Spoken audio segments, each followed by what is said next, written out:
Assalamualaikum warahmatullahi wabarakatuh. Perkenalkan, saya Gustin Permatasari. Di sini saya akan menjelaskan tentang presentasi saya yang berjudul domestikasi jenis ikan laut.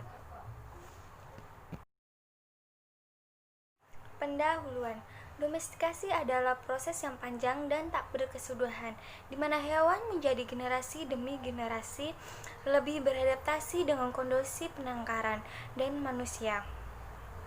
Selama proses domestikasi, hewan-hewan penangkaran secara bertahap dimodifikasi dari nenek moyang liarnya dan pada saat tertentu dianggap sebagai hewan peliharaan. Namun, demikian sulit untuk menentukan kapan hewan peliharaan telah dijinakkan, dan keputusan semacam itu bersifat subjektif dan sewenang-wenang. Domestikasi hewan air. Domestikasi hewan air merupakan fenomena baru, kecuali beberapa spesies seperti ikan mas Caprinus carpio dan ikan mas Carassius auratus. Sebagian besar pertanian telah dimulai pada abad yang lalu. Sebagian besar spesies ikan yang dibudidayakan saat ini tidak jauh berbeda dengan spesies ikan liar lainnya. Diperkirakan bahwa 90% dari industri aquaculture global didasarkan pada sediaan yang dibudidayakan secara liar, tidak terdomestikasi atau tidak selektif. Sebaliknya, kurang dari 10% produksi aquaculture berasal dari stok pertanian yang dibudidayakan secara selektif. 1. Evaluasi produksi aquaculture ikan laut global. Produksi ikan laut global meningkat sedikit dari tahun 1950 sampai awal tahun 1970-an. Kemudian produksi terus meningkat hingga tahun 1990-an. Setelah itu, ia meningkat pesat, akan tetapi lebih dari separuh produksi tidak teridentifikasi pada tingkat spesies dalam database FAO. Satu kelompok yang disebut ikan laut atau tidak termasuk di tempat lain berjumlah 621.275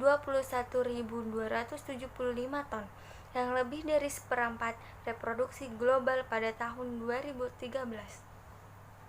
Berikut adalah diagram yang menunjukkan evaluasi produksi perikanan budidaya global. Yang berwarna abu-abu menunjukkan spesies ikan yang tidak teridentifikasi, dan sedangkan yang warna hitam menunjukkan bahwa spesies ikan yang diidentifikasi. Perbandingan produksi budidaya jenis ikan laut dengan jenis diandrom dan air tawar pada tahun 2013.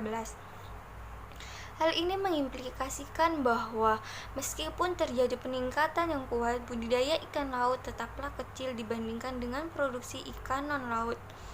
Ikan laut terutama diproduksi di Asia dengan persentase sebanyak 83,1%. Diikuti oleh Eropa 9,2% dan Afrika 7,1%. Asia juga merupakan penghasil utama ikan diadromus dengan persentase sebanyak 39,0%. Namun, produksi lebih merata di dunia, dengan Eropa sebanyak 37,8% dan Amerika 21,9%. Untuk ikan air tawar, hampir seluruh produksi, yaitu dengan persentase sebanyak 93,8%, direalisasikan di Asia. Berikut adalah gambar diagram yang menunjukkan perbandingan produksi budidaya ikan. Yang berwarna hitam menunjukkan jenis ikan laut dengan persentase sebanyak 4,9%. Yang berwarna abu-abu menunjukkan ikan jenis air payau atau Dromus dengan presentasi sebanyak 9,8%, dan yang berwarna putih menunjukkan ikan air tawar dengan presentasi sebanyak 85,4%.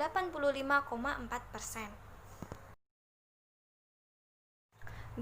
Evaluasi jenis spesies ikan yang dibudidayakan dan didomestikasi. Jumlah spesies yang dibudidayakan meningkat tajam dalam beberapa dekade terakhir hingga mencapai 65 pada tahun 2013. Sejak pertengahan 1990-an, jumlahnya meningkat 2 kali lipat, meskipun sedikit menurun pada tahun 1997, 1998, 2006, 2007, 2009, 2011, dan 2012. Di samping ini adalah gambar diagram yang menunjukkan evaluasi jumlah spesies ikan laut yang dibudidayakan per tahun. Perbandingan antara 2009 dan 2013 menunjukkan bahwa 87 spesies terdaftar pada 2009 dan 100 pada 2013. 3. Evaluasi produksi budidaya ikan laut.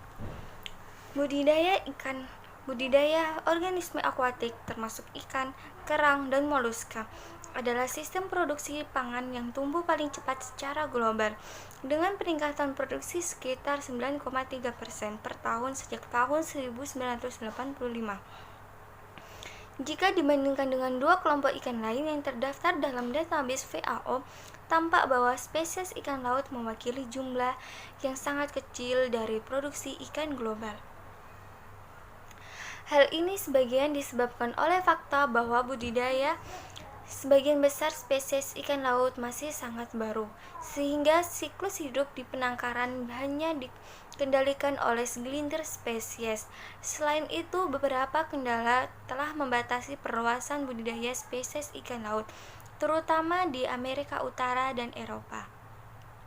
Di antaranya wilayah terbatas dan terlindung gelombang laut, pembatasan peraturan di lokasi, faktor kompetitif lainnya seperti pariwisata, pelabuhan, pembangunan, biaya yang relatif tinggi, dan biaya pengembangannya yang tinggi serta resiko yang terkait dengan teknologi budidaya perairan lepas pantai.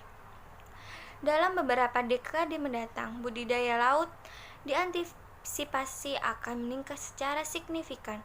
FAO memperkirakan bahwa budidaya laut akan mencapai 54 juta metrik ton hingga 70 juta metrik ton pada tahun 2020.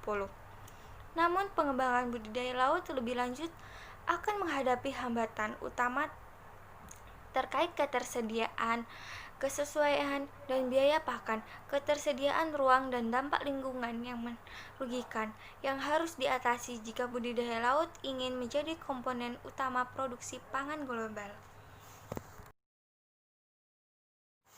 4.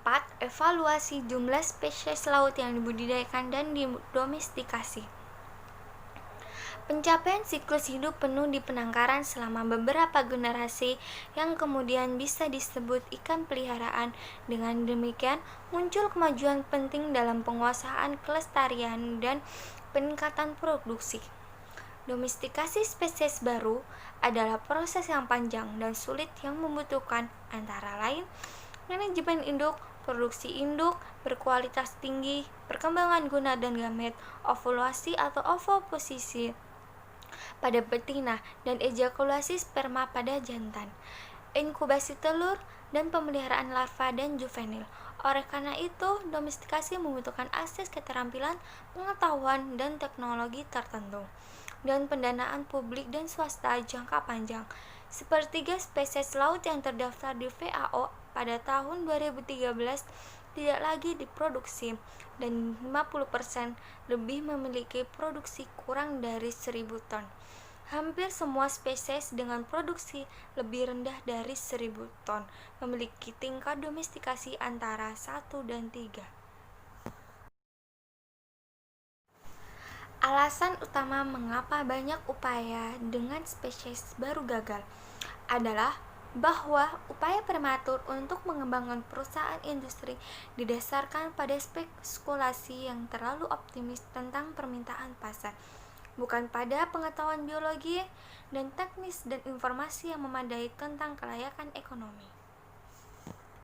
Kesimpulannya adalah, dibandingkan dengan domestikasi hewan darat, domestikasi hewan air dan khususnya spesies ikan laut merupakan fenomena terkini. Budidaya ikan baru dimulai beberapa dekade yang lalu, dan saat ini hanya sedikit spesies yang dapat dibudidayakan. Sebaliknya, untuk banyak spesies pertanian hanya dilakukan beberapa tahun sebelum dihentikan.